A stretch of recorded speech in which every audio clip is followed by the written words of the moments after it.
Hello friends, this is my first video on YouTube. Today special కోడిగుడ్డు వెల్లుల్లి కారం ఎలా చేసుకోవాలో చూద్దాం. దీన్ని నేను కట్టెల పొయ్యి మీద చేస్తున్నాను మరింత రుచి పెరగటం కోసం. ఫస్ట్ ఎగ్స్ని బాయిల్ చేసుకోవాలి. మనం సాల్ట్ వేసుకొని ఎగ్స్ని బాయిల్ చేస్తే ఎగ్స్ మంచిగా ఉడుకుతాయి. ఒక 10 minutes అలా మనం బాయిల్ చేసుకుంటే సరిపోతుంది.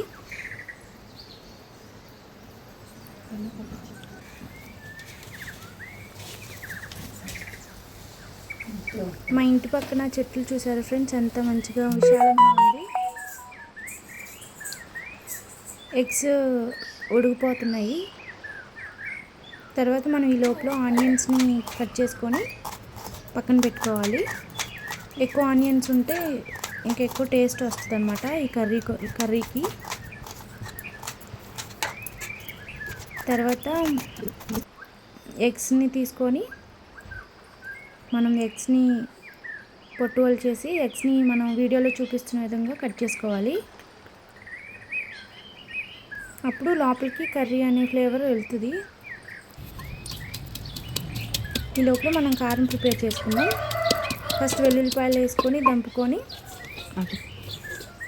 ఉప్పు తగినంత వేసుకోవాలి. కొంచెం చిటికెడు సాల్ట్, జీలకర్ర వేసుకోవాలి.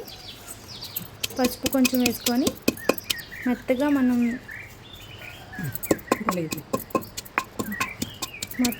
మనం పేస్ట్ చేసుకోవాలి. కొంచెం 2 స్పూన్స్ మీకు తగినంత కారం కూడా వేసుకోవాలి.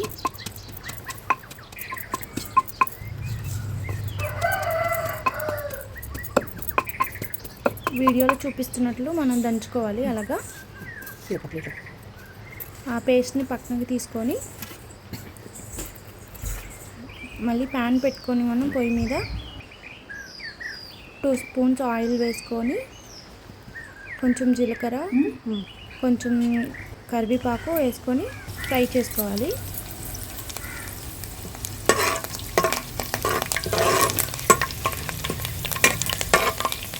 ఇలా ఫ్రై అయిన తర్వాత ఆనియన్స్ వేసుకోవాలి. ఆనియన్స్ని మనం గోల్డెన్ బ్రౌన్ కలర్ వచ్చే వరకు వేపుకోవాలి. ఆనియన్స్ ఎంత వేపుకుంటే అంత కర్రీ టేస్ట్ వస్తుంది అన్నమాట.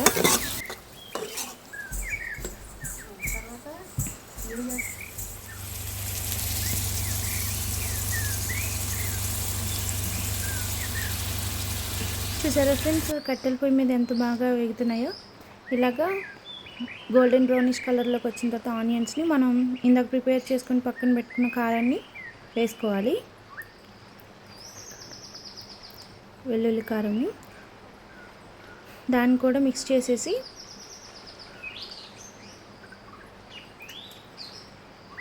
మొత్తం నీట్గా మిక్స్ అయిపోయిన తర్వాత మనం బాగా ఫ్రై చేసుకోవాలి. ఫస్ట్ ఇలా ఫ్రై అయిన తర్వాత మనం ఫస్ట్ ఘాట్లు పెట్టుకున్న ఎగ్స్ని వేసేసుకోవాలి. ఈ మన వెల్లుల్లి కారం అనేది ఎగ్స్కి బాగా పట్టాలి. ఫ్లేవర్ మొత్తం ఎగ్స్ లోపల వరకు ఫ్లేవర్ వెళ్ళే వరకు ఫ్రై చేసుకోవాలి.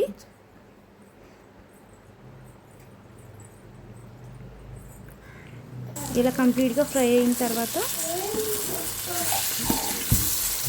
మన టేస్టీ ఎగ్ వెల్లుల్లి కారం రెడీ అయిపోయింది ఫ్రెండ్స్.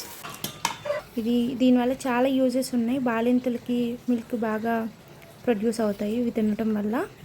చాలా హెల్త్ బెనిఫిట్స్ ఉన్నాయి. మీరు కూడా ఒకసారి ట్రై చేయండి ఫ్రెండ్స్. బాయ్.